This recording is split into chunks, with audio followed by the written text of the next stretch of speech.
My name is Moti Schwarz, head of Mishkenot and the festival, and I'm thrilled to open this wonderful Friday in our beautiful garden with two writers and longing, Eshkol Nevo and Francesca Siegel, in conversation with Aisha Vet, which actually makes it three writers, as Sarai is writer, poet, and literary editor, and maybe four, as Dana Berger, the singer-songwriter, is definitely writing, but we'll keep it as that.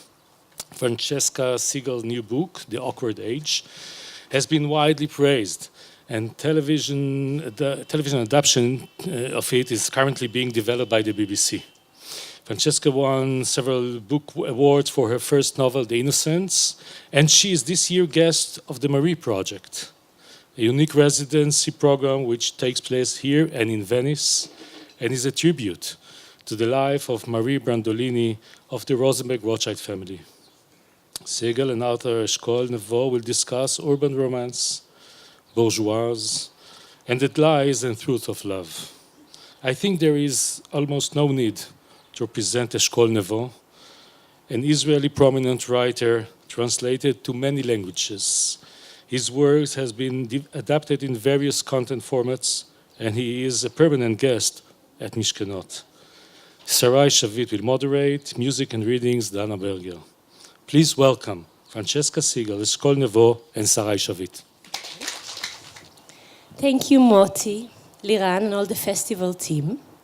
It is a pleasure to be here this lovely morning with two great writers, and with all of you, of course, that came to listen to us. So, my name is Aisha Vet, and I want to present my literary guest for today. And frankly, I want to start with embarrassing them. So, Francesca Siegel, straight from London, is an award-winning journalist and writer. Her first novel, The Innocent, won the Costa First Novel Award, the National Jewish Book Award for Fiction, and the Semi-Rohr Prize, and so many more prizes.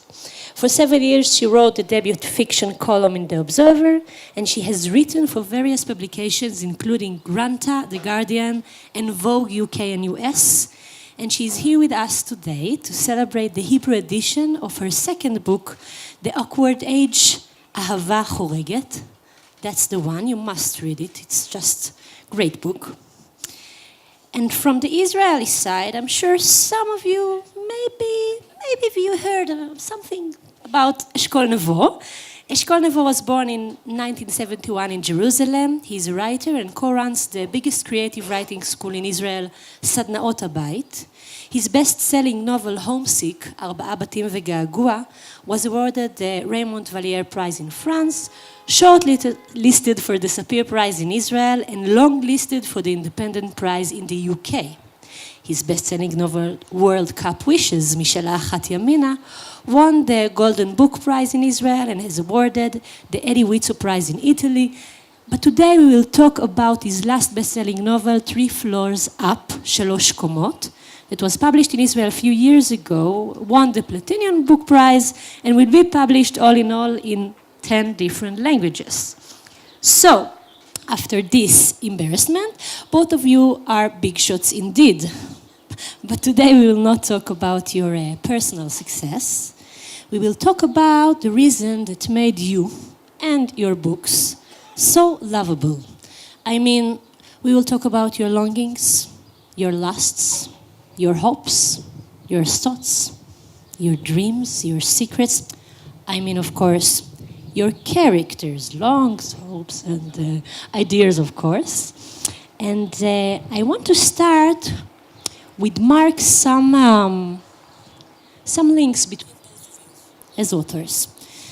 Both of your books deals with the strong and complex relationship inside a family unit and draws a picture of an emotional accident between parenthood and partnership. So I want to ask, first of you, Francesca, what drives you to write about families in the first place?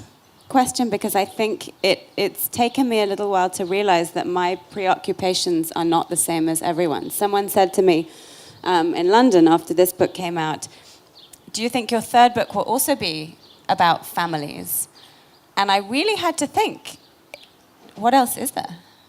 Like, what else is there to write about? And it exposed to me my own sort of fascinations. I think families are such an amazing microcosm, and what I'm interested in is psychology and human relations, and there's no more claustrophobic petri dish than the family. So it seems to me like it's the best canvas for me to explore the ideas that interest me, really. Yeah, and about the accident, you write like about the secrets inside the family unit, the things that we usually don't used to talk about outside. Maybe even we don't used to talk about it in books sometimes. I think that one of the things that interests me about families, not all families, but the families I've written about, particularly in this book, is I'm interested in that dynamic of, good people who love each other and who hurt each other nonetheless. I think that was what I've sort of...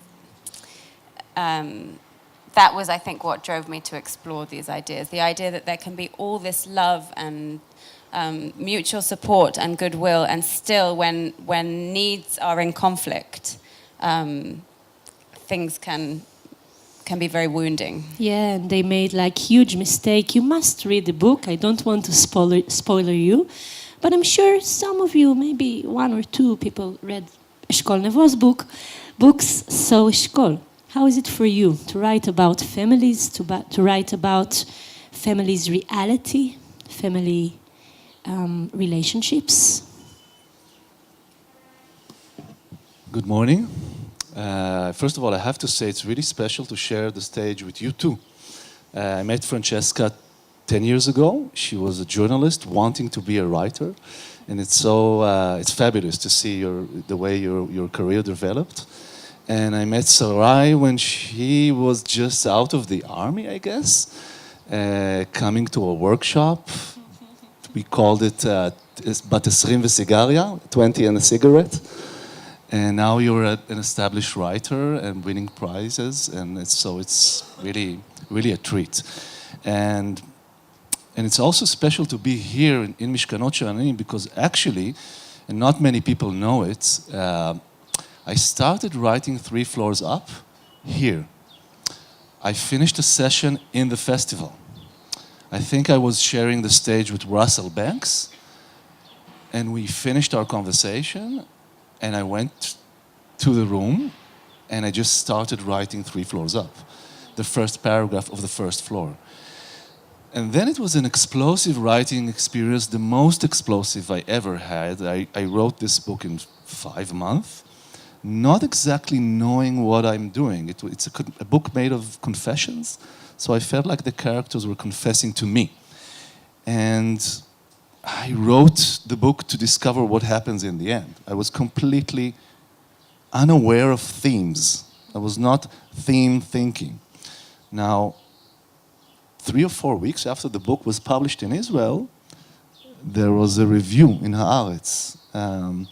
Usually, reviews or literary reviews do not reveal that much for a writer. But this time it was different. The review was by Omri Herzog, and the headline was "The Dark Sides of Parenthood." And he analyzed 3 floors up,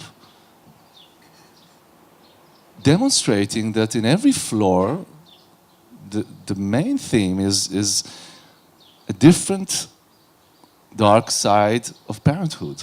And I read this review, and I thought, yeah, that's what my book is about.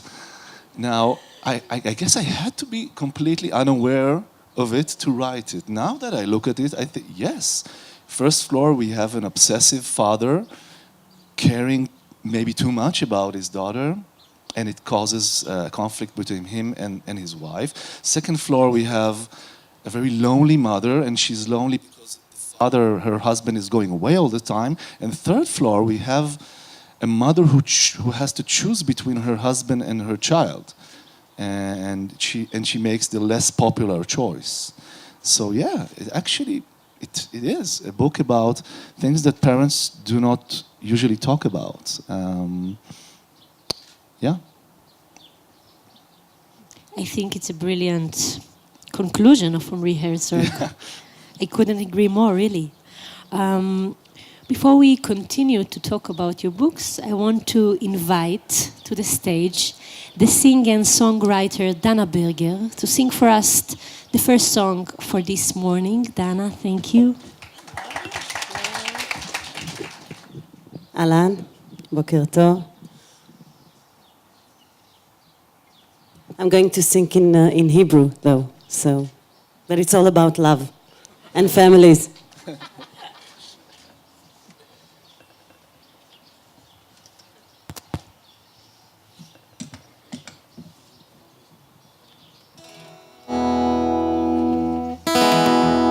כשהגשם יורד, העלים מציבים, הרחובות חוגגים דליכות מחודשת. אני יודעת שיש בזה טעם, למרות המחשבה שאין בזה דבר. כשהבוקר מאפיר צמרות עצים, בחוץ או מחוץ בין שני בתים, אני יודעת שיש בזה טעם, למרות המחשבה שאין בזה דבר.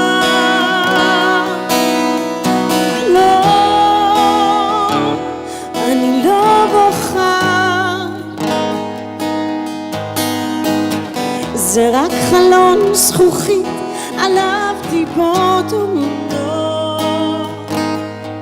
לא,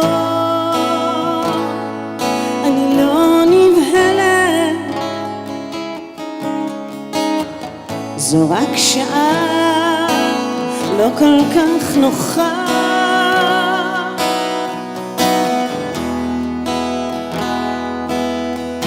העלים מציבים, הרחובות חוגגים דליכות מחודשת. אני יודעת שיש בזה טעם,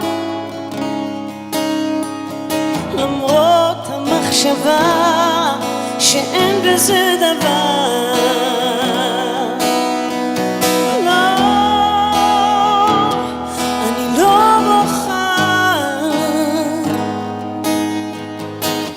זה רק חלון זכוכית עליו טיפות עומדות.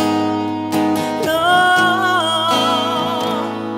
אני לא נבהלת, זו רק שעה לא כל כך נוחה. עננים תלויים על ור והמרחק הוא רב, עננים תלויים על וו והמרחק הוא רב.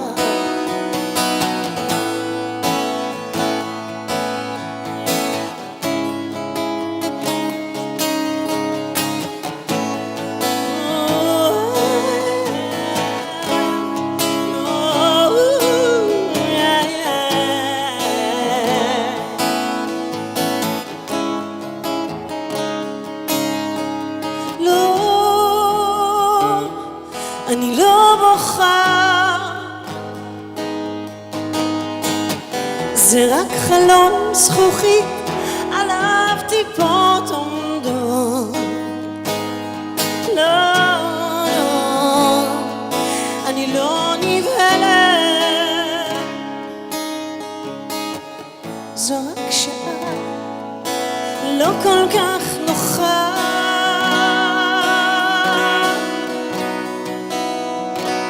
לא כל כך נוחה.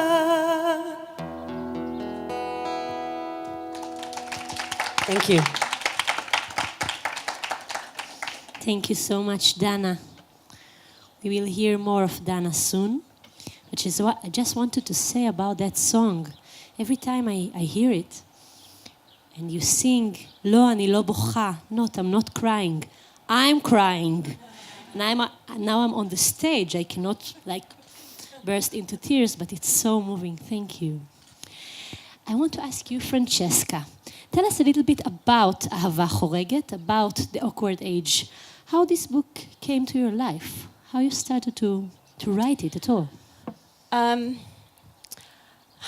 I heard a little bit about a similar situation. So in the novel, it's called The Awkward Age in English. Julia has been raising her daughter Gwen. Her daughter Gwen is 15, and she's been raising her alone for 5 years since her husband died. She was widowed young. And a single mother raising an only daughter, they're very, very close, very sort of mutually dependent. And very unexpectedly, Julia falls in love. And she meets a lovely man, and they have a very, they're right for each other. They have a very easy, uncomplicated connection. He also has teenagers, and they move in together. And that's really where I was exploring, I think, the tension between personhood and parenthood. I was really interested in the statute of limitations on parental obligation. That was sort of the idea that I initially was thinking about. Like, you know that when your children are babies, they come first in everything. They take all your attention, all your energy, and that's as it should be. But do you put them first forever? If your daughter's 15 and she says, she doesn't want you to have a boyfriend, she doesn't want you to pursue your own happiness, what's the limits of that sort of obligation, the self-sacrifice of parenthood, basically, I think was what I was interested in. And it became very sort of urgent to me as a question, because I started this book and I was not a mother. But I was then pregnant writing most of it, and but finding an answer to this question became sort of personally interesting in a different way. It's amazing, because when I first read the book, I was sure that you are a mother of teenagers, because you really caught the teenage spirit in Gwen's, one of the teenagers in the book, character. And now I see you, and you are like, she's a mother of twins of 2.5, and she is like looking like teenagers, so it's rather confusing. But I think it's the power of books, that you can just dive into someone else's life, and the joy of it. That's the joy. You get to become someone else for the time that you're creating this world. And write the dark side of them, of course. I want to speak about something that usually we don't speak about in like literary events. I want to spoiler a little bit, okay? In 3 Floors and in The Awkward Age, you both describe love stories inside a family unit that eventually won't end with happy endings. Like, it's really, you need to read it, of course, but I can say that the end, it's like kvetch, we say in Hebrew, in the heart. So I know that you want to break your reader's heart, of course, but maybe there is something more than that. Maybe we don't have true, great, successful love stories in books anymore. I read your books and I thought, wow, where is the love? The real love, the love that wins everything. All the difficulties, all the dark sides. What do you think about it? Maybe next book. I hope, for me. I think that with 3 Floors, it's because you have 3 stories. I would say that the first and the second floor are tough in that sense. You don't have a clear ending, and if you have an insinuation for an ending, it's a dark one. But in the 3rd floor, we have a judge, a widow, Devora, and she's leaving messages in the answering machine of her dead husband. She's like confessing to an answering machine, dead husband, okay? It's Yeah, not like but- happy ending, But, Eshkol. no, okay? but I read the book. You cannot sell it to me like, But she meets a man, okay? Okay. She goes to the social demonstration in Rothschild, and she faints, and she's taken by demonstrators. 2011, she's taken to the psychologist's tent, and then she meets a man, and he has an unsettled business with her, and they go on a journey together. So I think the third floor at least ends with hope in that sense. If you ask me, what will happen next? The question you are not supposed to ask, like what after the the next ending. chapter, After yeah. the ending, I imagine Devora and Avner, the ex-Mossad agent. I imagine them having fun together. So they're both like 65, 70. They're starting a it's the new 50 today. yeah, starting a new phase in life. So I guess you have a kind of an optimistic ending. So there is hope for me in that book, and actually in every book, even in the toughest book. I don't know, leaving myself and the reader without any kind of hope is something I don't want to do. So yes, the relationship described in the book are tough because this collision between parenthood and couplehood. But still Devorah and Avner can find a common ground. I think it is also, it's different things to different readers, because I read hope in your ending also, and I kind of love that late blossoming romance of Devorah's. And similarly in my novel, I see hope after the end also. It's complicated, but also maybe one all-conquering love, which is also in your third floor and in my novel. Parenthood is a romance too. It's a grand, destructive, all-conquering love affair. For life. For life. I want to. There's something I wanted to ask you, or like comment on your book after I read it, and I'm going to use this opportunity. There's a description of adolescence there, British adolescence. I have my own raging adolescent at home, and I read your adolescents, and they are rebelling, but they are still polite. They are still respectful. They respect the authority of their parents. And my question is, do you think there is a cultural difference between families and relationship between children and parents in where you come from and where we come from? She's here for like 5 days. No, but she's not in the Israeli for the first time. And she's so- Jewish, she Yeah. knows us. No,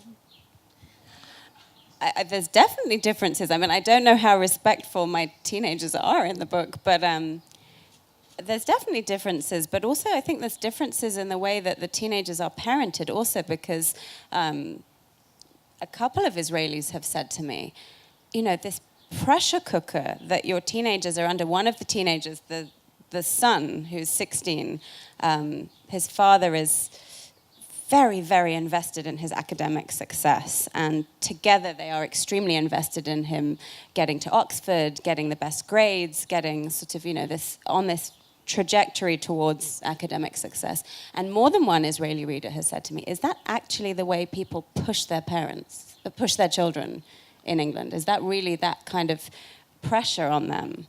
And it is. That's a massive difference. That kind of, really helicopter parenting, they call it in America. But I think we're also guilty of it, that sense that, especially among the Jewish parents, like academic success is everything. And it can, at that age of, 16, 17, when you're sitting your final exams and which university you go to feels to the teenagers and the parents alike like your whole life is in the balance. So that's a difference, and not a good one on our side, I don't think. Maybe it's a good time for us to let the books just speak out. I want to invite Anna Berger. Maybe we will start with your book, just to read some paragraphs from The Awkward Age, Ahava Choreget. And maybe we will start with the teenage parts.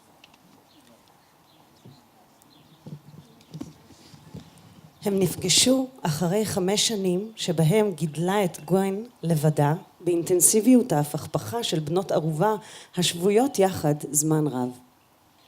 הוא בא אל ג'וליה לשיעור פסנתר, ועם הזמן היא גילתה שהשבועות שלה התחילו להתארגן סביב השיעור שלו. הוא הילך עליה קסם בקלילות והצחיק אותה. לאחר סדרת הסתייגויות היא הסכימה לבסוף לצאת לקפה. לכאורה כדי לדון בהתקדמותו המוזיקלית שהייתה דלה אם גם עקשנית.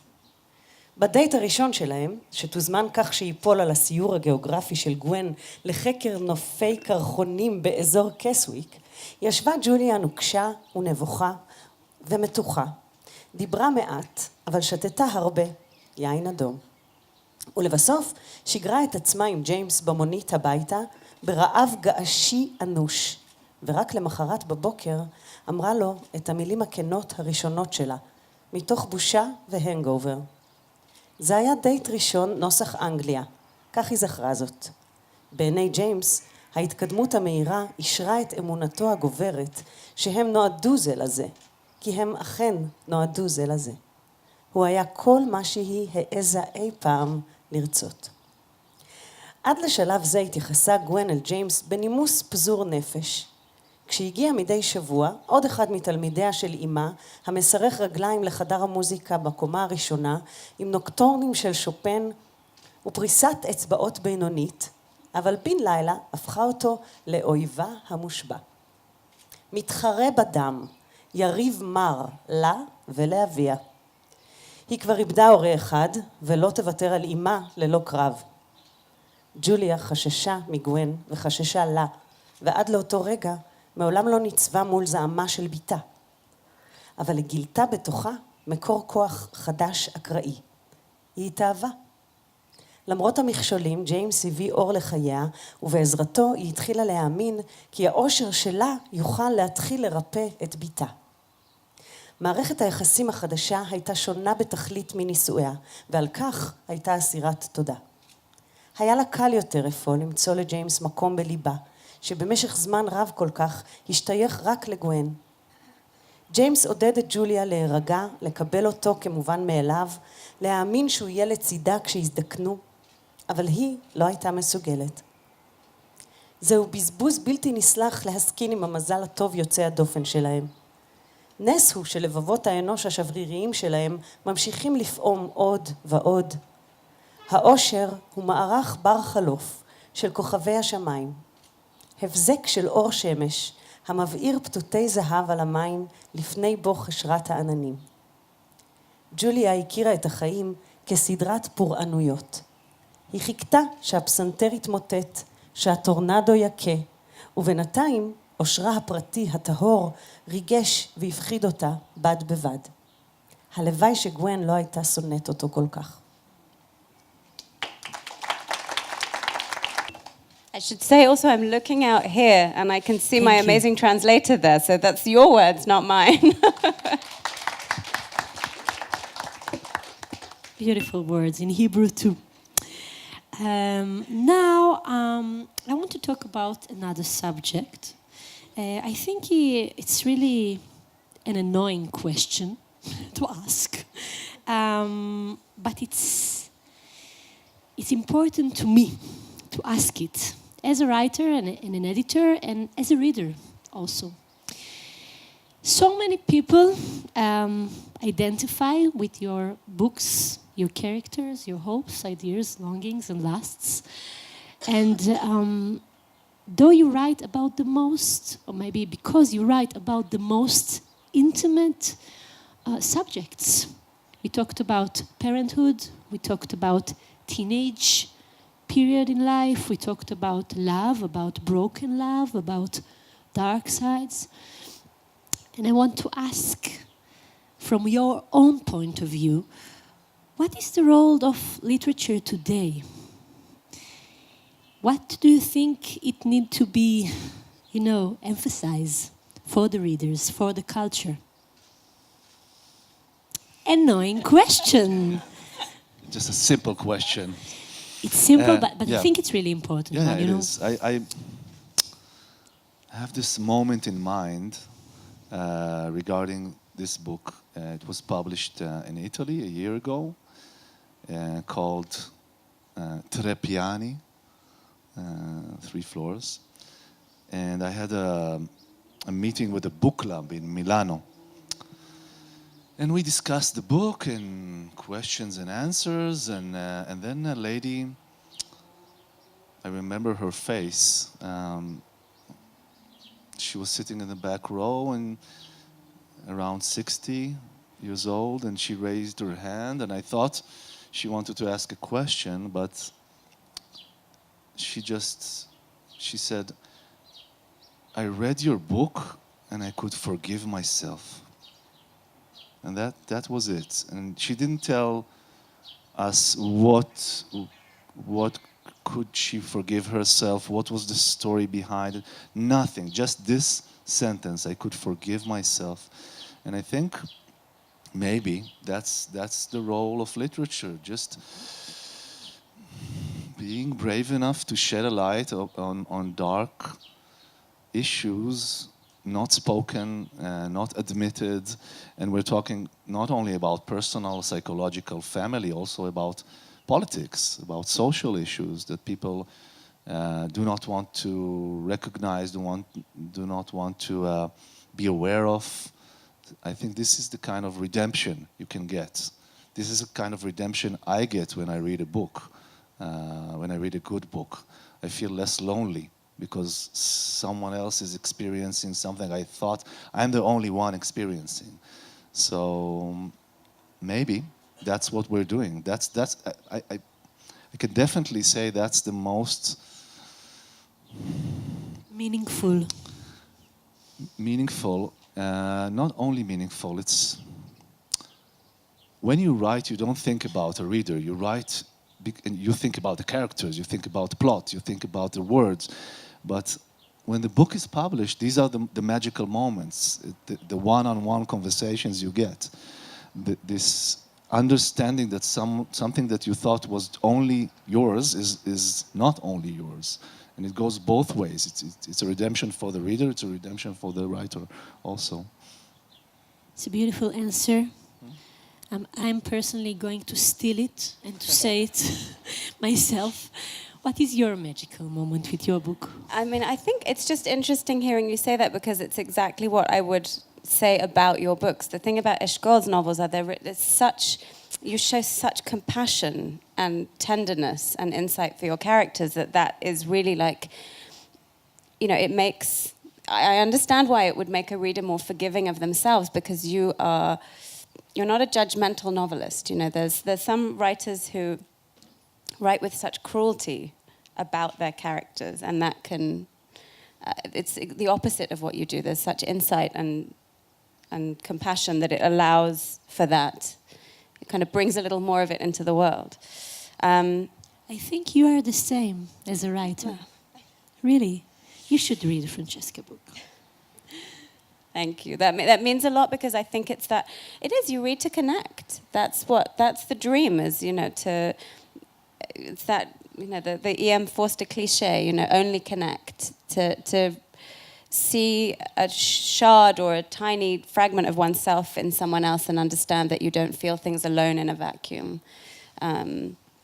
Or to feel compassion for somebody you might not have felt compassion for because you'd never seen their side. And a novel can draw you into a life that was totally inaccessible, and maybe a reader carries that into their real life. I don't know, but I don't think, as you were saying, I don't think that can be why you write at the desk. You write at the desk because you're driven to understand something for yourself or for your characters, or, to build the world you're building, and then all these other things, the magic happens kind of afterwards when the book makes its way into the world. What was your most surprising reaction from readers to this book, to the awkward age? Eshkol mentioned the forgiveness part in Milan, and you have something? I think, writing about intimate moments encourages people to tell you their intimate moments, which is an amazing experience because people bring them to you and they don't really want you to do anything with them. They just want to kind of deposit them with you like in a bank. here, Emotional bank. take this, like an emotional bank. And actually one that I thought was amazing, which wasn't me, but was my editor in America, they had a sales conference when they were talking about this book. So all the teenagers move into the house together in this novel, and everyone's sort of, there's a lot of tension between Julia's daughter and James's son. And my American editor had a sales conference, so twice a year or 3 times a year, all the sales reps from across the country, so probably 200, 250 people, are all on a conference call talking about the novels that they're all going to be representing. And she said one of the reps was talking about my novel and said on this conference call, when I was 15, I had an affair with my stepbrother. And it was totally apropos of nothing. And it was in a professional context, and she said, my editor was in a room with 3 or 4 other people with the speakerphone in the middle, but everyone else was just at home around the country by themselves on the phone. And she said there was a very, very long silence. And then everyone just said, okay, next book, let's move on.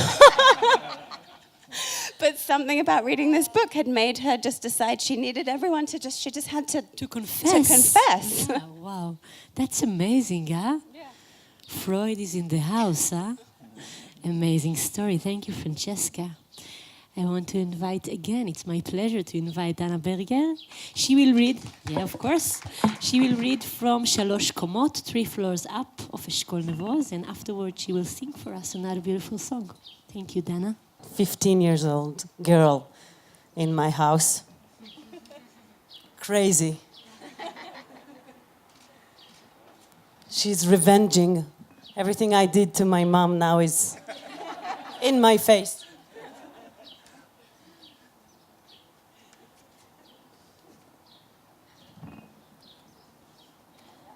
I love this book. אני נזכרת בפעם האחרונה שקראתי לך שתצילי אותי. ובת, עד קיבוץ מלכיה נסעת. 3.5 שעות מירושלים לקריית שמונה, ועוד שעה המתנה בתחנה המרכזית של קריית שמונה, ועוד חצי שעה באוטובוס הבין קיבוצי. לא היו אז טלפונים סלולריים, לא ידעתי אם תבואי או לא. אפשרו לנו שיחה אחת להורים ב5 בלילה, להודיע שבסוף אנחנו לא יוצאות שבת. אבל אני התקשרתי אלייך ואמרתי, נטע, אני חושבת שאני משתגעת. את יכולה לבוא לכאן מחר? ואת אמרת, אני אנסה, אני לא יודעת איך אמא שלי תקבל את זה. וכשהסתיימה המשמרת שלי בשער הכניסה לקיבוץ, ב2 בצהריים ביום שישי, חזרתי למגורים בידיעה שלא תבואי, שכבר אין סיכוי. ואז ב2:30 התקשרו בנלן מהבודקה, ואמרו לי שיש לי אורחת. אני זוכרת שרצתי, ממש רצתי, מהחדר עד הכיכר הראשונה. אבל לאטתי כשהתקרבתי לשער. לא רציתי להבהיל אותך. ואת יצאת אליי על אזרחי. למה בעצם היית על אזרחי? ברור, עוד לא התגייסת. והתחבקנו חזק. אני חושבת שזה היה החיבוק הכי חזק שלנו מאז שהכרנו. ואמרת, חנץ', לא יכולת להשתגע במקום קצת יותר קרוב? וזה הצחיק אותי. צחקתי בקול רם. והתחלנו ללכת בשביל שמוביל לחדר האוכל, ורק מללכת לידך, רק מללכת ליד מישהי כמוך, כבר נרגעתי. ואפילו קצת התביישתי שהטרחתי אותך עד מלכיה, שחוללתי את כל הדרמה הזאת. וכששאלת אז מה קרה, את רוצה לספר לי? אמרתי, עזבי, זה כבר עבר. אבל את, רק בת 18, מאיפה החוכמה? התעקשת ואמרת, זה לא יעבור באמת אם לא תספרי. ואני אמרתי, הנה פינת החי, ופה בית הילדים. את יודעת שהם עוד לא עברו ללינה משפחתית? והנה הבריכה, אבל היא פתוחה רק ממאי עד אוקטובר. והנה המפעל שלהם, מפעל צעצועים, איזה כיף לגדול בקיבוץ שיש לו מפעל כזה. אבל את לא שהית לכל ההסחות האלה. שתקת בנימוס וחיכית שישבר. ובסוף בכניסה לקולבו זה קרה. כבר עמדנו להיכנס. רציתי לקנות לך משהו לשתות אחרי כל הדרך שעשית. אבל את עצרת אותי ואמרת, בואי נשב קצת. והתיישבנו על שפת המדרכה, והנחת לי יד על הכתף. לא יד בטוחה, יד חוששת, מגששת. כמה ניסיון כבר היה לנו אז במשברים אחד של השנייה. אבל דווקא הססנות שהייתה במגע שלך המיסה אותי, והתחלתי לבכות. ובין משיכת אף למשיכת אף ניסיתי להסביר. אני לא יודעת מה קורה לי בימים האחרונים, נטע, אבל זה נורא מפחיד. זה כאילו יש אצלנו בלב, בפנים, בנשמה, את הדבר הזה שמחבר בין כל החלקים שלנו, את הדבר שזוכר, שמנווט, שמארגן, שממנו הכל בא ואליו הכל הולך, כמו מין תמצית כזאת. הדבר שהוא אנחנו, כמו חוט שדרה, אבל לא של העצמות, של הרגשות. את מבינה?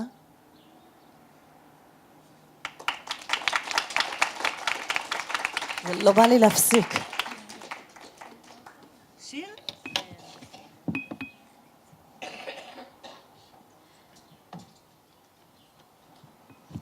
Look at her, she can just do everything. Sing, read, dance, whatever.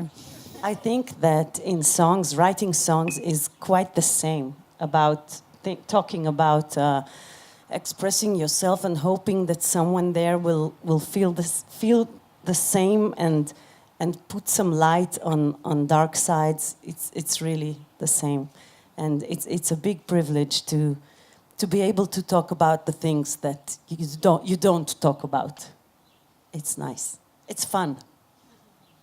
And creating music or writing books allows that to us. So, good choice.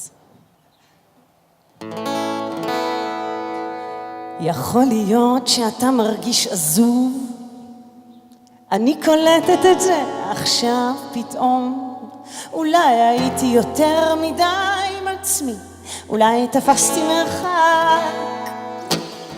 מי מחכה למי באזור הנפשי, מי לא קורא למי, אני להסתכל אחד לשני בעיניים.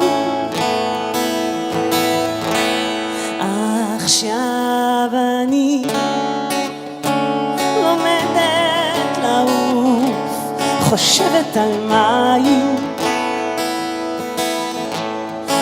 עכשיו אני לומדת לעוף, עוצמת עיניים.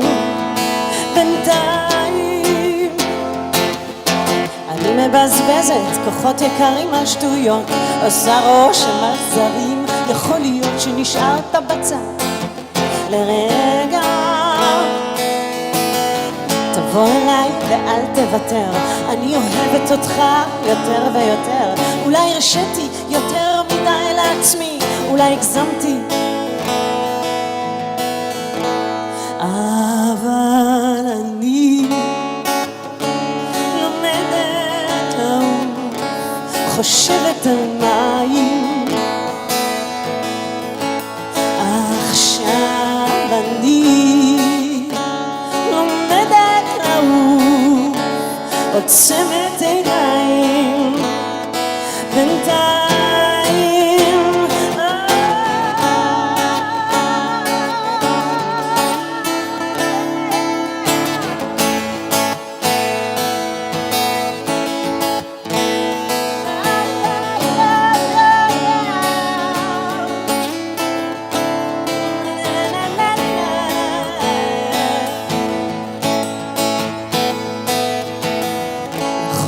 שאתה מרגיש עזוב, אני קולטת את זה עכשיו פתאום. אולי הייתי יותר מדי עם עצמי, אולי תפסתי מרחק.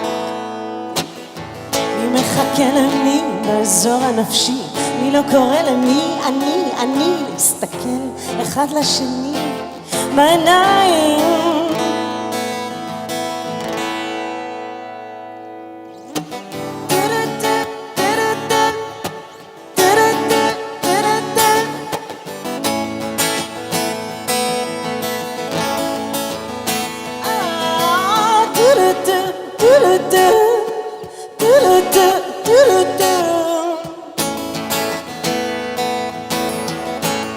עכשיו אני לומדת לעוף, חושבת על מים, כן.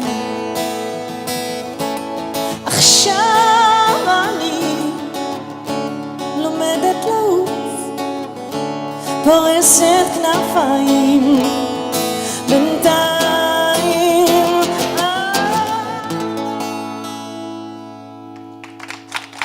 תודה רבה. Thank you so much, Dana. You know, we are like the writers, but I always envy musicians. You know, they can do music. It's amazing.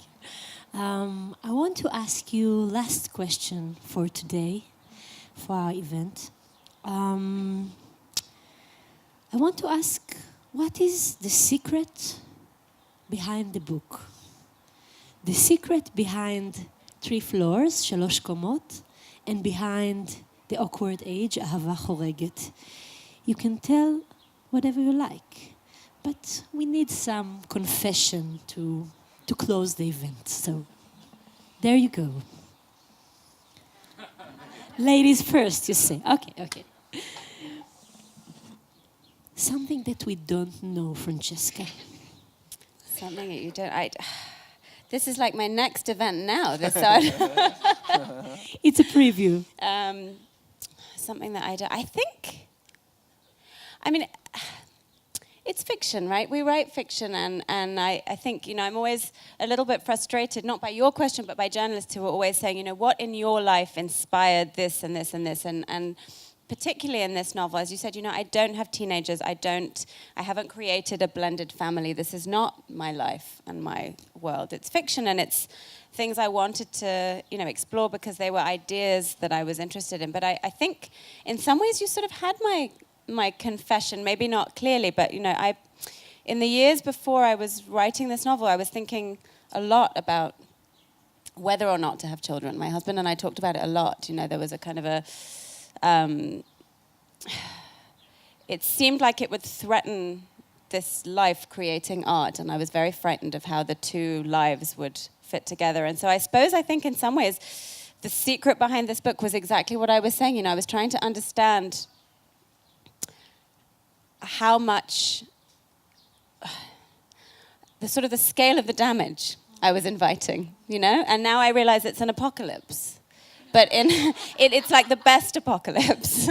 And all these ideas and things I was trying to sort of take the measure of make no sense to me anymore now that I have my children. But at the time it was sort of trying to understand what I was inviting into my life, you know? What it would cost. Thank you. It's a beautiful question. It's a beautiful answer. I didn't expect it. Nice. Now you, Mister. Yeah, I know all of Eshkol's secrets because I know him for many years, but maybe you have something new. It's kind of a continuum of what you said in a way. It's also connected to parenthood.